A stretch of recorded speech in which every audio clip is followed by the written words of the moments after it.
മധ്യപ്രദേശിലെ മറ്റു കടുവാ സങ്കേതങ്ങളെ വച്ചു നോക്കുമ്പോൾ സത്പുരയ്ക്ക് ചില വ്യത്യാസങ്ങളുണ്ട്. അതിലൊന്നാമത്തേത് പരന്നു വിസ്തൃതമായ ഒരു ജലാശയത്തിൻ്റെ സാന്നിധ്യമാണ്.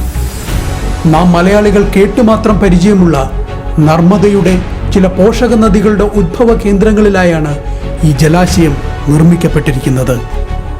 സസ്യഭുക്കുകളായ മൃഗങ്ങളുടെ ആഹാര സമ്പാദനത്തിലും ഋതുഭേദങ്ങൾക്കനുസരിച്ചുള്ള അവയുടെ സഞ്ചാരങ്ങളിലുമൊക്കെ വലിയ സ്വാധീനമാണ് ഈ ജലാശയം ചെലുത്തുന്നത്.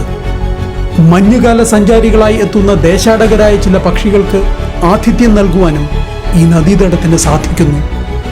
ഫെബ്രുവരി മാർച്ച് മാസങ്ങളിൽ വെള്ളമിറങ്ങി രൂപപ്പെടുന്ന തുരുത്തുകളിൽ അഭയം തേടി അണയുന്നവയിൽ കേരളത്തിൽ അപൂർവമായി കാണുന്ന പലതരം പക്ഷികളും ഉൾപ്പെടും. ആ കാഴ്ചകളൊക്കെയാണ് ഈ വീഡിയോ.